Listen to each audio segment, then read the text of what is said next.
Alors là, on est face à un exercice d'entraînement avec encore des sommes doubles, mais en plus cette fois-ci avec des valeurs absolues. Alors juste avant, je tenais à vous prévenir que en collaboration avec l'ESCP, le programme Chance Augmentée et Major Prépa, à partir de fin août 2022, je vais animer régulièrement des sessions de maths grand public sur le campus de l'ESCP, qui sont bien sûr ouvertes à tous les préparationnaires de CG et qui seront totalement gratuites pour les boursiers des échelons 4 à 7 et sinon à 5 € de l'heure pour les autres.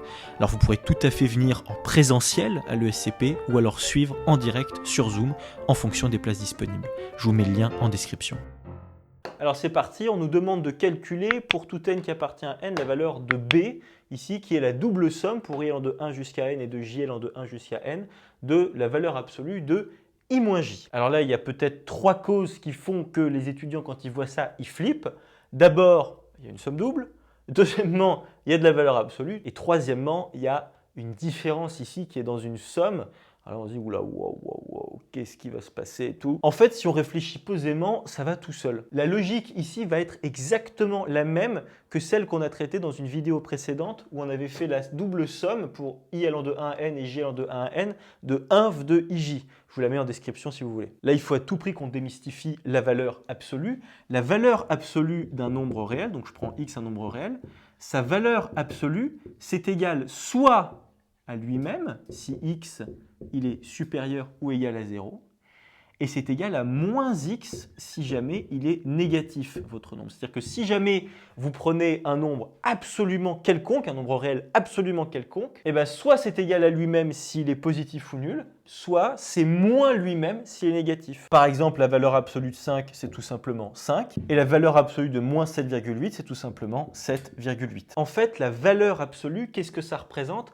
Ça représente la distance à 0 de votre nombre. C'est-à-dire que là, si jamais je prends l'axe des réels et que là, j'ai 0, qu'est-ce que c'est que la valeur absolue de 5? C'est tout simplement la distance qui le sépare de l'origine. C'est-à-dire qu'en fait, du coup, la distance, ça va être 5. Et une distance, c'est toujours positif. C'est pour ça aussi de la même façon que la valeur absolue de moins 7,8, qu'est-ce que c'est? C'est tout simplement la distance à 0 de ce nombre-là, c'est-à-dire 7,8. Moins 7,8, il est éloigné de l'origine de 7,8 unités. Alors je sais que les nombres complexes ne sont plus au programme, mais si vous en avez fait et que vous vous en souvenez encore un petit peu, vous savez que cette notation-là, ces deux barres-là qu'on utilise avec des réels et qu'on appelle des valeurs absolues, on les utilise aussi avec des nombres complexes.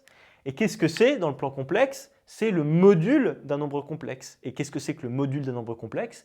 C'est tout simplement la distance à 0 de ce nombre-là. Je referme la petite parenthèse. En tout cas, on a ce résultat-là. La valeur absolue d'un nombre réel, soit c'est égal à lui-même si votre nombre il est positif, soit c'est moins votre nombre si il est négatif. Or là, on voit bien que il y a quand même quelque chose qui va poser un petit problème.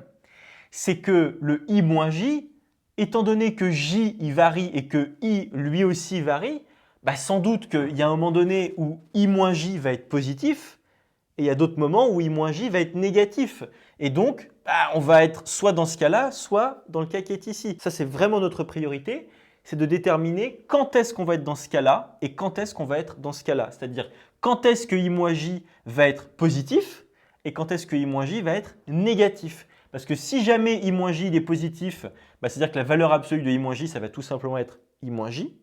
Mais si jamais i moins j est négatif, alors là, sa valeur absolue, ça va être moins i moins j. Okay, alors je vais effacer ça. Et ce que je vous propose ici, c'est qu'on va s'intéresser d'abord tout simplement à ce que je mets ici entre parenthèses rouges. Parce qu'en fait, b, c'est quoi? C'est la somme pour i allant de 1 à n de tout ce que j'ai là.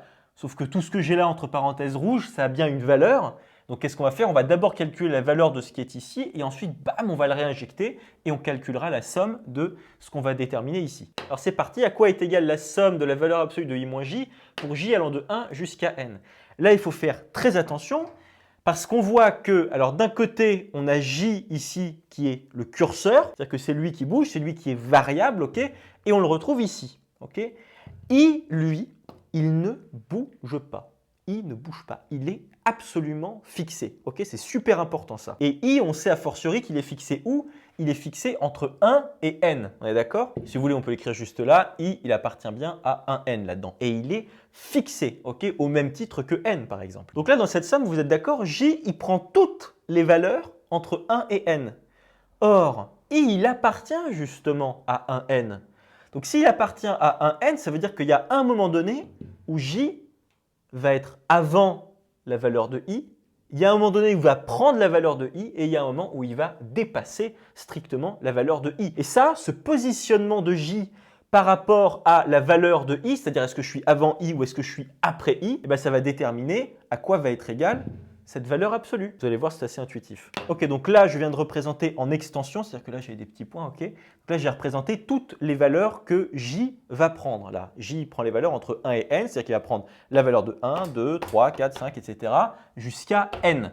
Mais comme on l'a dit, c'est qu'entre 1 et n, eh ben, i, il est fixé. Il est fixé quelque part. On ne sait pas exactement où, mais à vrai dire, on s'en fiche éperdument. Ce qui est vraiment important, c'est qu'il y a un moment donné où j va être inférieur ou égal à i. Et où est-ce qu'il va être inférieur ou égal à i? Bah, tout là. Parce que si j prend la valeur de 1, bah, il est bien inférieur ou égal à i. Pareil, s'il prend la valeur de 2, il est inférieur ou égal à i, etc., etc. Quand il prend la valeur de i-1, il est bien inférieur ou égal à i. Et même quand il prend la valeur de i, il est inférieur ou égal à i. Parce qu'il ne faut pas oublier le ou égal dans le inférieur ou égal. Donc, c'est-à-dire que lorsque j prend n'importe laquelle de ces valeurs, ok, on a bien j qui est inférieur ou égal à i. Or, si j est inférieur ou égal à i, ça veut dire que i moins j, il est positif. Vous voyez, j inférieur ou égal à i, je passe le j de l'autre côté, ça me donne que i moins j est supérieur ou égal à 0. Parce qu'il ne faut pas oublier, nous, ce qui nous intéresse, c'est la valeur quand même de cette valeur absolue de i moins j. Donc, comme i moins j est positif, ça veut dire que la valeur absolue de i moins j, c'est tout simplement lui-même. Voilà, la valeur absolue de i moins j, ici, c'est égal à i moins j.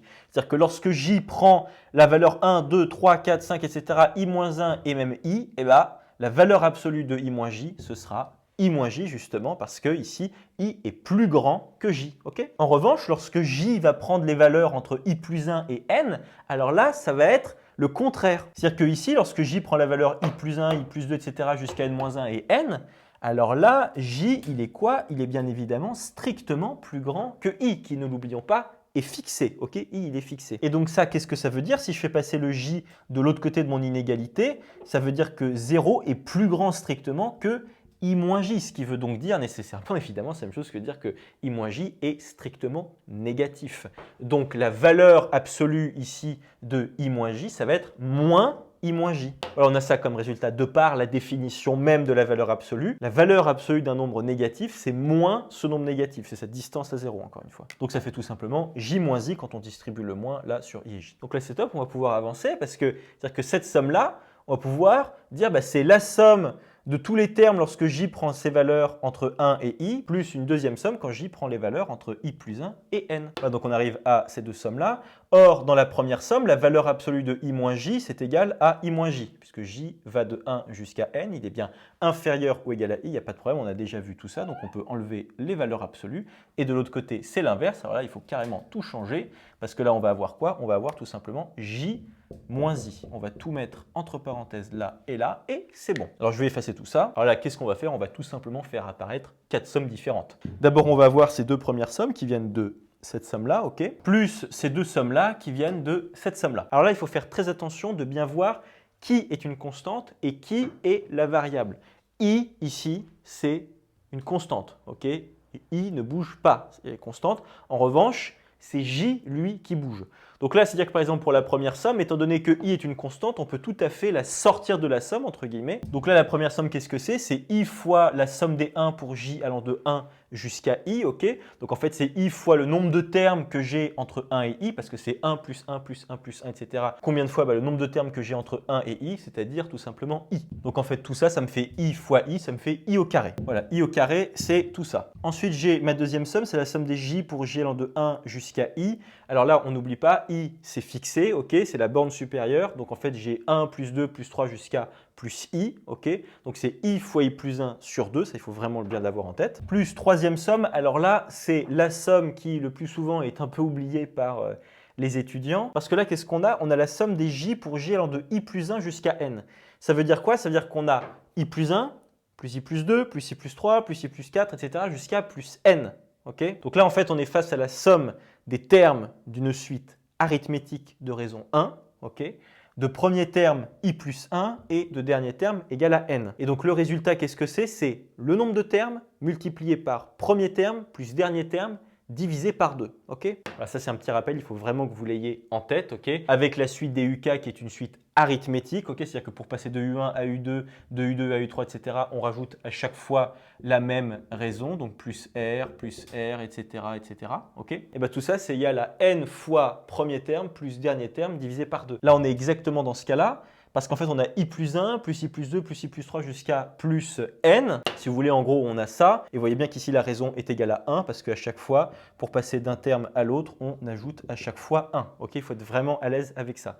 Donc là, qu'est-ce que ça va être le résultat? Ça va être le nombre de termes que j'ai entre i plus 1 et n fois premier terme plus dernier terme divisé par 2. Or, le nombre de termes que j'ai ici, à quoi est-ce qu'il est égal? Très, très important. Il est égal à borne d'arrivée moins borne de départ plus 1. Voilà, ça c'est mon nombre de termes que j'ai ici, c'est-à-dire borne d'arrivée moins borne de départ plus 1. Donc en tout, on va avoir quoi? On va tout simplement avoir n moins i, parce que là, le moins 1 et le plus 1, ils se neutralisent. Donc on a n moins i termes là-dedans. Ensuite, on a dit qu'on multipliait ça par premier terme plus dernier terme.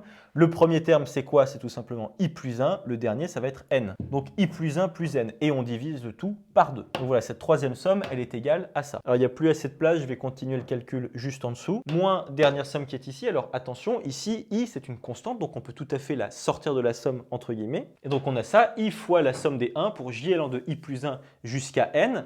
Or, à quoi est-ce que c'est égal cette somme-là? C'est égal à 1 plus 1 plus 1 plus 1, etc. Combien de fois? Le nombre de termes que j'ai entre i plus 1 jusqu'à n. Or, ça tombe bien, on l'a calculé juste avant, c'est égal à n moins i. Donc en fait, toute cette somme-là est égale à n moins i, on remplace. Et voilà, on arrive donc à ce gros résultat-là.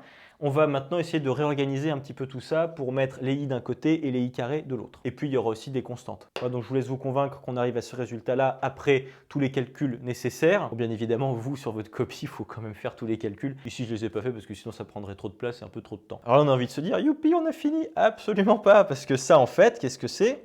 C'est égal à ce qu'on a là dans la parenthèse rouge. Donc, il va falloir maintenant qu'on fasse la somme de tout ça pour i allant de 1 jusqu'à n. Et voilà, et donc on arrive à ce résultat-là, c'est-à-dire que b est égal à la somme pour i allant de 1 à n de tout ce qu'on vient de trouver. Alors là, maintenant, qu'est-ce qu'on va faire? On va entre guillemets distribuer cette somme sur nos trois termes, ok? Et donc, on tombe là-dessus. Alors, cette somme-là, elle vient d'ici, ok?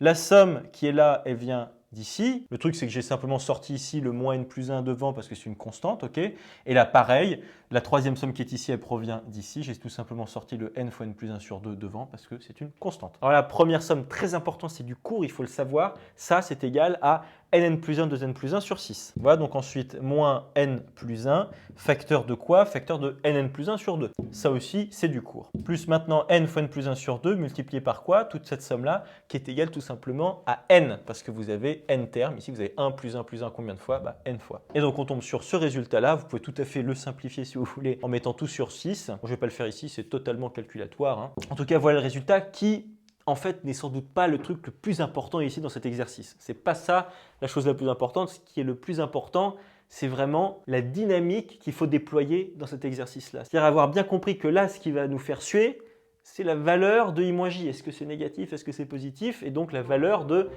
absolue de i moins j. Bien comprendre aussi que là, dans cette somme-là qui est entre parenthèses rouges, i, il est fixé. Ok, c'est j qui bouge entre 1 et n, etc., etc. Voilà.